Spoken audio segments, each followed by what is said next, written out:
really is the key player for this Nets team? Ready for this? The answer is DeAndre Jordan. He is the key player on this Nets team.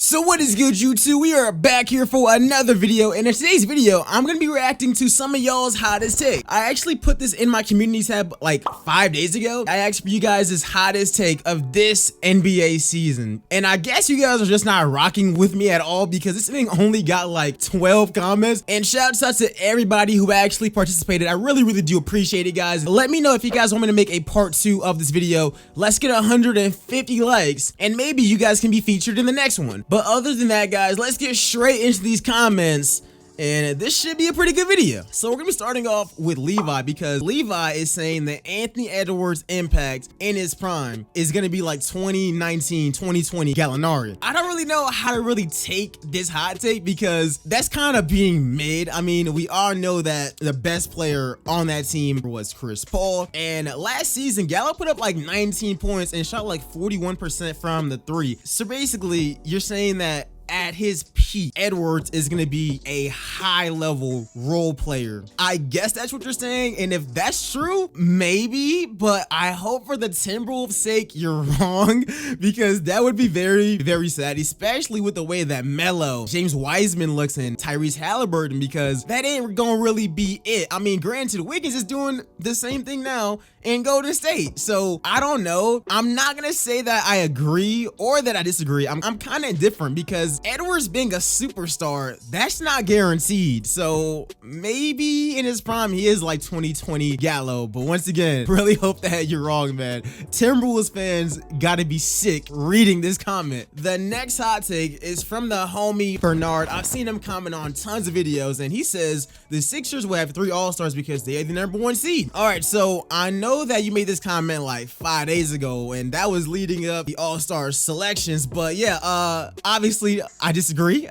Yeah, they were never gonna make Tobias Harris an All-Star. I'm sorry, it just was not gonna happen just because they are the #1 seed. Them being #1 was not even by that high of a margin, to be honest. The next hot take comes from a Hoodie Angela. He is saying the Utah Jazz are a fluke. Jazz fans, he said it, not me. However, Utah Jazz are currently the best team in the entire NBA. They've dropped off teams like the Lakers. They have been beating everybody. Donovan Mitchell looks amazing. Rudy Gobert looks amazing. Jordan Clarkson should be 6th man of the year, and I'm so happy he's finally getting his props. He is such a underrated player. As far as him being a fluke, I'm not gonna say that because I don't wanna, I've slandered them a lot, but I gotta say, like, right now they are playing some of their best basketball I've seen them playing. I don't think that this is a fluke at all. I think that this was something that they were always kind of capable of. They just needed a guy off the bench like a Jordan Clarkson. Mike Conley has been playing way better compared to what he did last season. As far as winning a championship, I personally don't see that happening, but I wouldn't call them being currently the #1 seed in the entire league as a fluke. I think that Utah, as Donovan developed and as Rudy Gobert developed and as they kept on adding great role players, the Western Conference is filled with so many teams that at any point can take over that #1 seed, and it looks like this year that team is Utah. The next hot take we're gonna be looking at comes from Katrina Allen, and she's saying that Zion went from overrated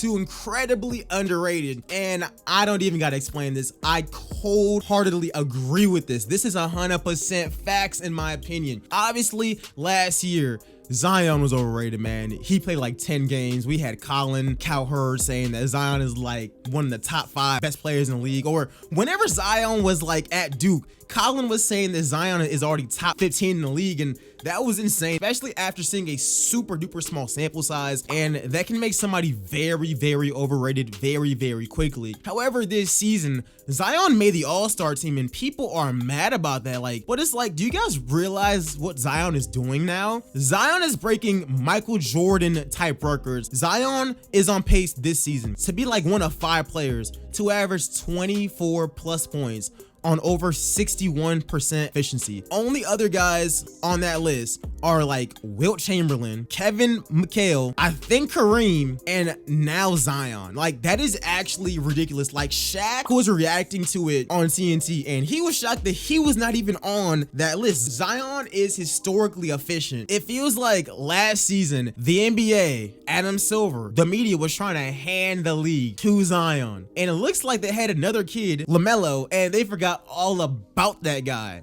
But yeah, Zion is super underrated. Those highlight plays are not coming the same way they used to, but people don't watch the game, man. Zion is still really, really cold. Some of that hype from before was low-key valid. All right, guys, and for the last hot take, we're gonna be looking at, this one was very recent. This is from a few hours ago. This comes from Papa. This man is saying LaMelo Ball is only good because he's with a bad team. He is overrated. You guys know how I feel about Melo.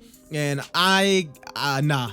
dude, this is straight cap. I ain't gonna lie. Yes, the Hornets are not the best team. Currently, I think that they are the 10th seed. They are literally tied for the 10th seed in the Eastern Conference. Three-way tied to where they can be in 8th place. And they are 1 game behind the Boston Celtics. They are 2 games behind the Raptors for the 4th seed. LaMelo is not overrated if you actually watch the game. Since Melo has been starting, I believe the Hornets have been playing their best basketball all season. And there's something about LaMelo Ball. Ever since he's on this team is more fun to watch. Whenever this guy is on the court, it looks like them adding Melo just gave this team so much more energy. And this is the first time in a long time where the Hornets can actually make the playoffs. I think that Melo by next season, now this is gonna sound like my own hot take, but I think that by next season, Melo's gonna be a top 25 player in the league. That's not even all that crazy, but the growth that like this guy has had, even during season, he went from being horrible his first few games shooting wise. Now he's knocking down threes. Regardless, man, this take I think is straight cap. I'm sorry, bro. But guys, those are gonna be all the hot takes we are reacting to in this video. I really hope you guys enjoyed it. Shout out to everybody who left a comment. And if you guys want to be featured on the next one, make sure to go ahead and drop a like on this video. Go ahead and turn on your notifications because who knows, I might just drop this thing and just ask one day randomly. But other than that, guys, thanks for checking out this video. Shouts out to everybody who left comments. I appreciate all of you guys, and I'll see you guys in the next video. Peace, y'all.